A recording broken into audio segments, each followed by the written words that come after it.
Baby, I'd share my blue staff with you any day. Ah! What the hell was that for? Wednesday?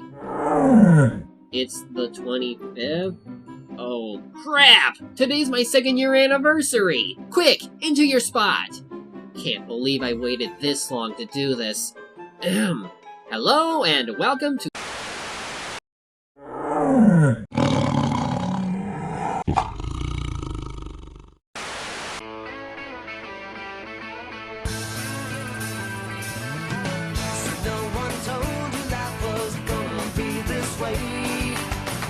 Job's a joke, you broke, your love life's the away.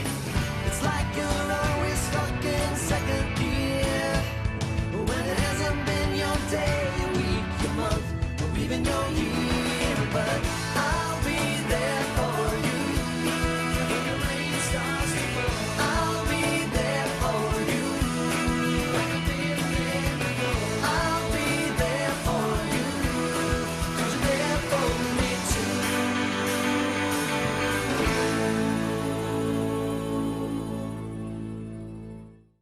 Hello, and welcome to a very special episode of The Media Hunter. Why is it special? Because it's my 2nd-year anniversary!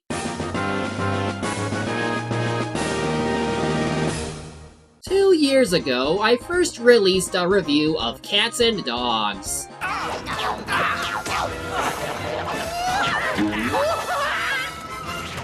And the continent of Australia. Why Australia? Yeah, it was crap. But we learned a lot over the years and hope to continue improving and making people happy and even informed. Though what did we learn from the movie itself? That cats are an evil species whose history goes as far back as ancient Egypt, and dogs are the true rulers of the planet to the point where they control how we live and choose who lives and dies for their cause. Now we look at the sequel. Cats and Dogs, The Revenge of Kitty Galore. I am not looking forward to this. 9 years they took to get this out, and I only fear the dogs will get worshipped even more, while the cats get the short end of the stick. But maybe things will be different. I mean, there are apparently good cats in this movie, and they changed the director to Brad Payton. I mean, what else has he done? Huh. Well, this will be interesting then. Let's proceed. We open at a satellite base in northern Germany where we see this one security guard with satellite codes. No, I didn't leave them in the truck. You think I'm stupid? What, is he working for Fearless Leader? Are you talking to me? Where he finds a puppy and brings it in. His dog gets suspicious, is kicked out. What do you think happens? Locked? But how? Huh?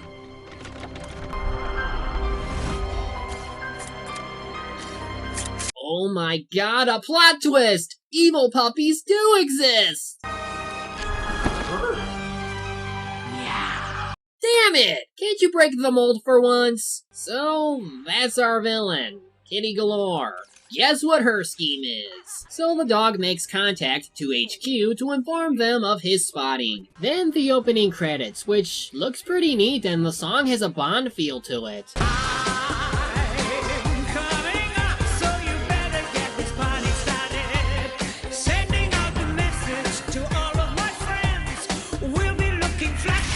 Seriously, try putting this into any Bond opening. See what happens.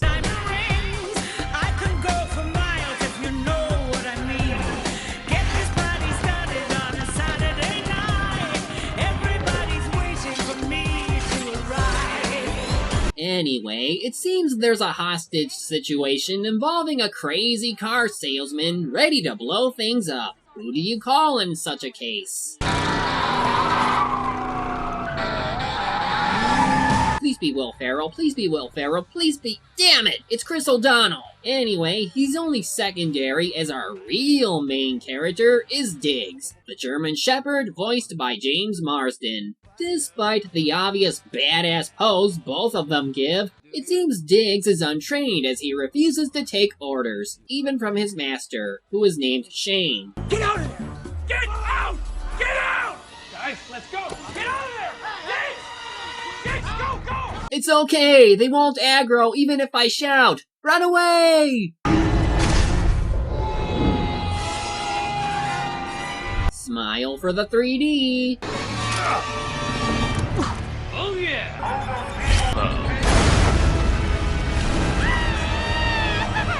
Whoa, whoa, whoa. Hold on. Yes, it would seem that in between movies, Lou, who's now voiced by Neil Patrick Harris, is leader of Dog HQ.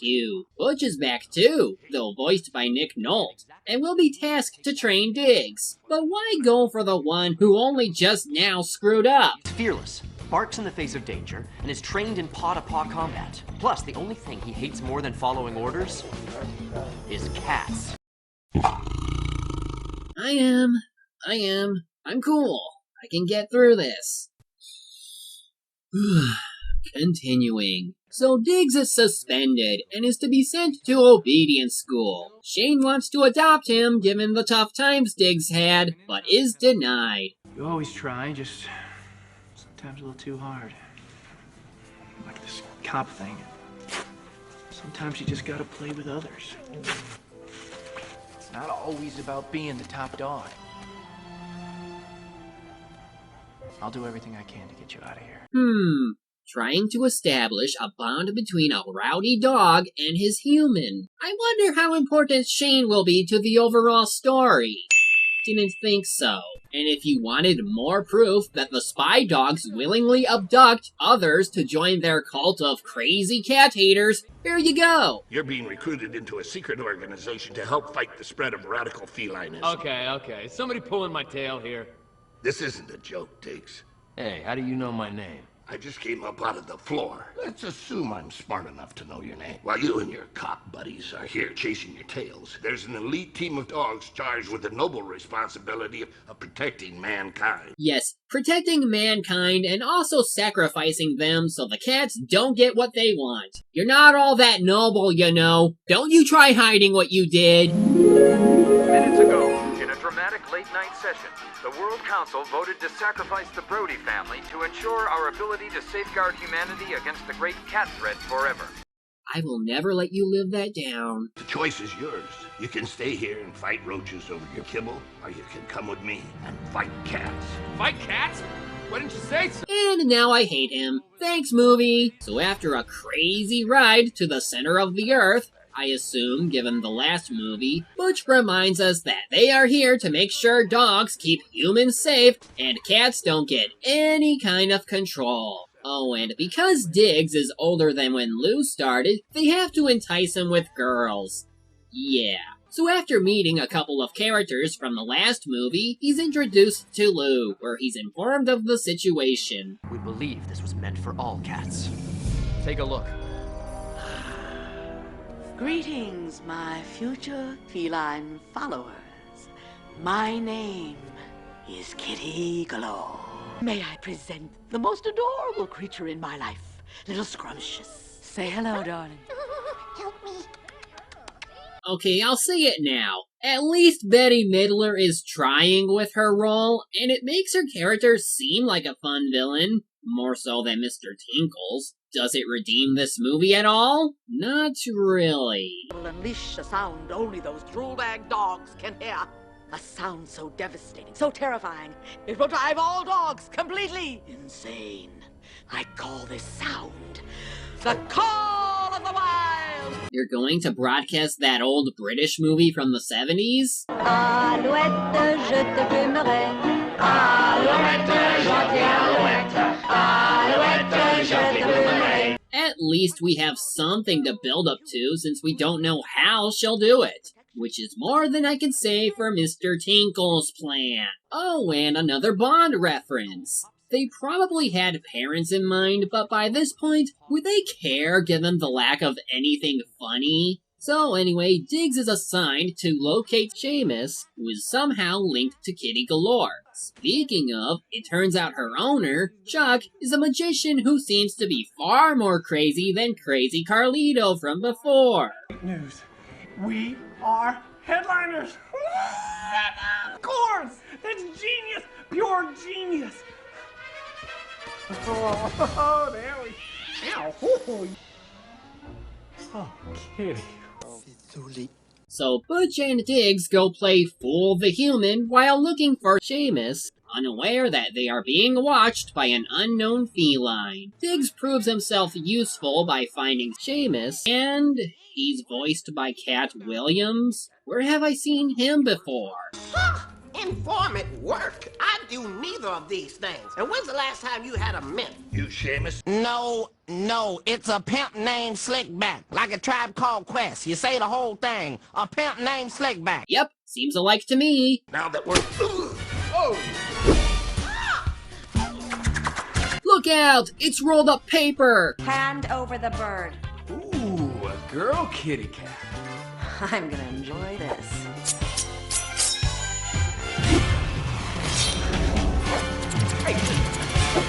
Hey, I think I'm starting to like her. Seamus flies away, and the unknown cat flies off too. So to further show some of the cheesy CGI this movie has, Diggs and Butch pursue them. And of course have to make a stab at the cats again. Follow me through this, cat. Careful what you wish for. I didn't mean follow me for real. I was playing. Bird.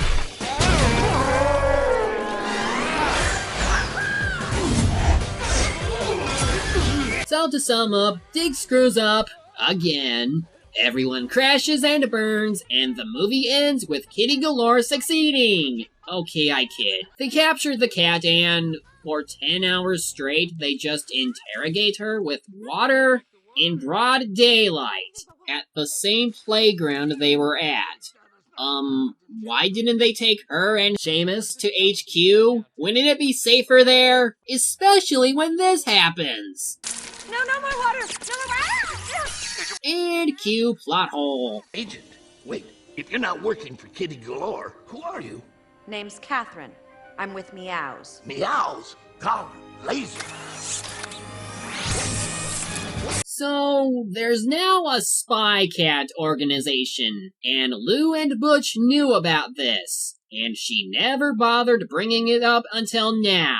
This is only the start of things, but oh man, will this be something to talk about. She explains that she was sent to capture Kitty Galore, who was originally one of their members, and through a flashback, was accidentally pushed into a vat of hair removal cream that caused her to lose her hair, change her species from Persian to Sphinx, be humiliated by her fellow agents, and was kicked out of her home. Now she swears revenge on all the dogs and humans. If she wants to destroy all dogs, why are you trying to stop her? Contrary to your belief, all cats aren't evil. We care about humans just as much as you do. Kitty wants revenge on dogs and humans, and that is why she must be stopped. Either this is the biggest movie sequel retcon since Nim 2, or I missed the part where good cats banded together to make their own spy group to prove the dogs wrong. Either way, where were you during the first movie when Mr. Tinkles was around? Seriously, if you truly existed for that long, why did you do nothing when Mr. Tinkles was initiating his plans? If you claim to love humans that much, how come you didn't stop him with his plan to infect the world with dog allergies? How can I? The movie is just making excuses now. It wants me to care for this revelation, but instead it reminds me of... And put them down. I will never let it live it down. I will never let it live it down! So, in an attempt to try and get Shane into the plot, he learns that Diggs is gone and heads out to find out why. The dogs take Catherine to HQ, where apparently it's Bring Your Puppies to Work Day. Tab Lazenby. So, you're the new fat cat at Meows. And when I say fat cat, I mean, you might want to switch to the skim milk. Oh, Lou, so catty. I see they've given you the key to the executive dumpster. All that butt-sniffing paid off. But enough pleasantries. You have one of my operatives. And I understand that Kitty Galore is one of yours, too. She's our spilled milk. We'll lick it up. Then where were you when Mr. Tinkles was around? With 24 hours left on Kitty's deadline, we may have no other choice. Cats and dogs will have to work together. That ain't right. Though Diggs is reluctant to try and work with Catherine, and during his woes on whether he should try and cooperate or go back to a caged life, Seamus starts blabbing off, unaware that he just spoke where Kitty gets smuggled goods from. So they all head out to said location, and what do you know? It's every hippie cat on crack joke ever made. It's like a bunch of dogs, man. Awesome. Oh. Hey, are we related? Dude, I saw it blink. Diggs once again screws up on getting a lead, but they still have Calico, who was in the first movie but is now voiced by Wallace Shawn, and is just as prone to getting locked into a death trap as in the first movie. You're inside too. No, I'm long gone. Outside, safe and sound, while you losers are in here, trapped in a rising tide.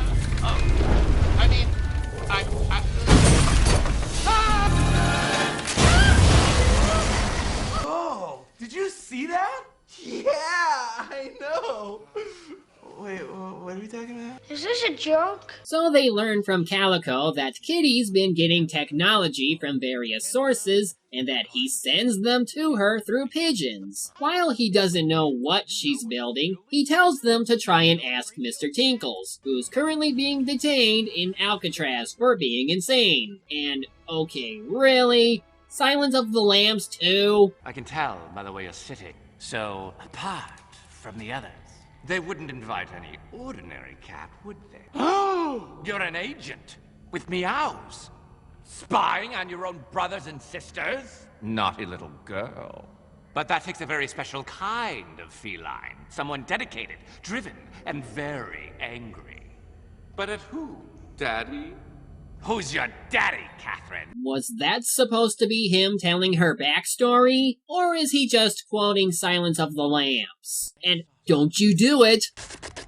Bad, Mr. Tinkles, bad! All they end up getting is a riddle about the cat's eye revealing everything. Through an inside agent, Kitty learns about the fact that dogs and cats are working together to stop her, and she doesn't take it well. World coming to. Cats and dogs can't work together. Scrumptious? Scrumptious! You animal! Spit him out! Spit him out! If anyone eats that mouse, it's gonna be me! It's sad when most of her scenes are the closest to anything being good in this movie. At any rate, the gang wonders what Mr. Tinkles meant, while Diggs and Catherine bicker with each other. Well, now we have some actual character interaction, but of course Kitty had sent the McDougal twins, who are of course like the George and Junior of cats. You be quiet! After the mission, can we get ice cream? Yes, we can get ice cream. Now be quiet! Attention humans, this is your Captain Angus, not a cat. There's a wheel up front, and he's taking song requests. Okay, strange intercom guy. The McDougal twins! You make what? Oh! Catherine, look out!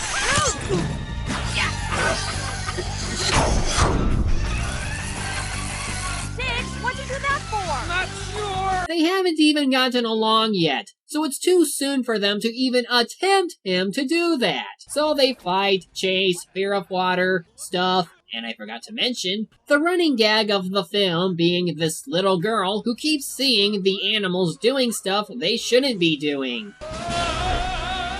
No guts, no glory. Oh hey, he did something useful. That's enough! I said stand down! I got him, Pops. I know what. And he screwed it up again. Why did Lou pick him again? The only thing he hates more than following orders is cats. Alright. Butch gets upset, kicks him out, yada yada yada. Catherine at least wants to go back to her HQ, and feeling bad for Diggs, takes him home with her. Once again, we see Shane desperately trying to be part of the movie, only to be completely unnecessary. We get shown to Catherine's nieces, and through Diggs' experience, finds out something. I mean, I'm a dog. I can't believe they don't hate me. Well, what did you expect? Every cat being evil? Oh, wait. I guess I was just a pup when I first got dropped off.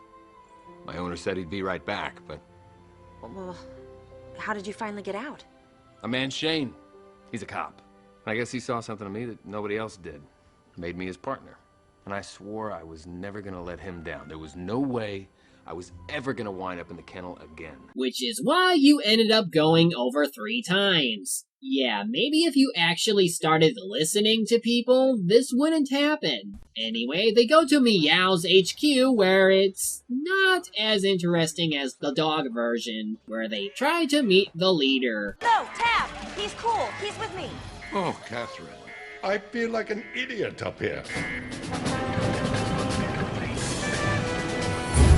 Stand down, Brigadier. The dog lives. Oh, man! I never get to use this thing! Okay, that was kinda funny. They figure out, using the riddle Mr. Tinkles gave them, that she's hiding at Playland with her owner. They head there only to get caught by her and Paws. Butch finds the blueprints that Seamus was given, and it turns out it's for a satellite. So essentially, she's going to play her sound with that, and it'll spread throughout the entire world and cause dogs to go crazy. That actually seems a lot more plausible than sending mice into a giant sewer line with an easy-to-handle allergy. Let's see how big of an explosion we get out of this. So after we learn what Kitty is trying to do, she leaves the two to drown in a water tank, and it's here Diggs has something important to say. Since this is the end, I guess I can say, I think I might like you. Diggs, stop! No, shh, don't say anything. I know it's uncomfortable to hear, but I think we're buds. There, I said it. I like a cat. Oh, there's nothing to feel ashamed about. Buster and Gwendolyn confessed their love for each other, and they own their own animal shelter. Now they make sweet music together. Catherine gets out, is temporarily frightened of water, and then gets over it to save Diggs. Well, that plot point went by fast. Oh, and apparently Chuck is an idiot to not realize his cat is evil, has chained him up, and really hates him. The party reforms as they find the satellite, which is in disguise as one of the rides. Kitty prepares to activate it while the gang shows up for a fight. It doesn't last long, and it only sets up for what I think is supposed to be a funny moment for Chuck. Through the power of teamwork, they hit what they thought was the kill switch, but surprise! It's not. So wait, if that activates the satellite, why put it out of your reach? Well, whatever, the beam is fired, and it looks like the only thing they can do now is cut the wires to shut it down. So it's time for Diggs' badass moment.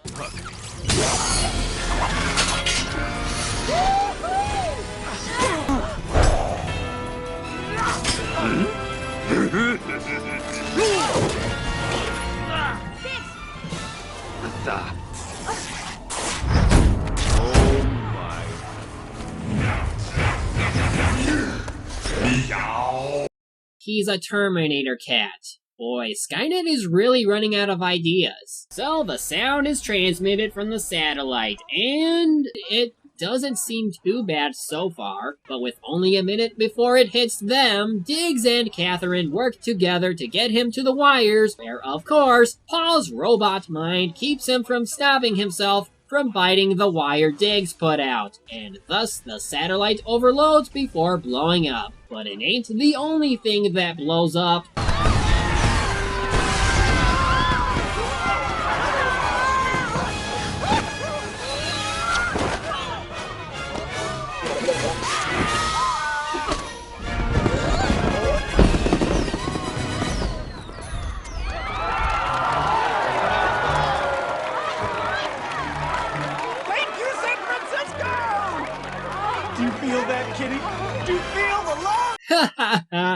Was that all worth it or what? No, it wasn't. Diggs returns to Shane, is illegally adopted, unless otherwise. He's still a spy dog, I guess cats are good in HQ now, and oh no. No! There better not be another sequel after this! Come and get me, if you dare! You guys ready to do this? Work with a bunch of dogs again? How could I say no? Absolutely. Wait, we're talking about lunch, right? All right, team. Let's go kick some tail. Well, it's finally over. But man, that was not very impressive.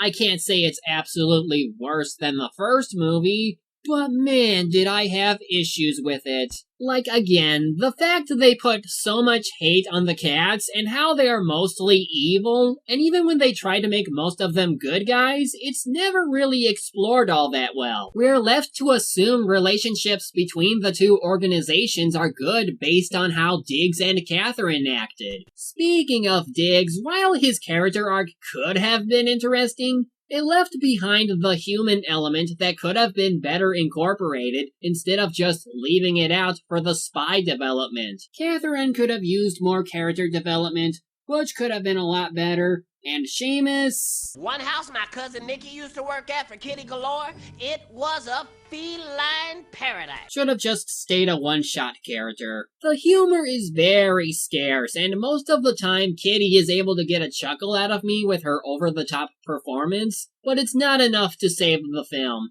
even if her plans were better formulated than Mr. Tinkle's. Effect-wise, it's just your standard CGI spy animal effect work. Nothing new. I wanted to give this movie a chance, but with its plot holes regarding the morality of catkind and their organization, as well as a few other things regarding how people act, it really didn't make me feel better. They tried way too hard to mend any feelings they had for cats, and it shows. Even if you like dogs, I wouldn't recommend this movie, as it's just not an enjoyable film. Though the clips with the animals during the end credits were cute, that's all I'll say. Ugh. Now that I got that out of my system, I think I can go back to doing what I want.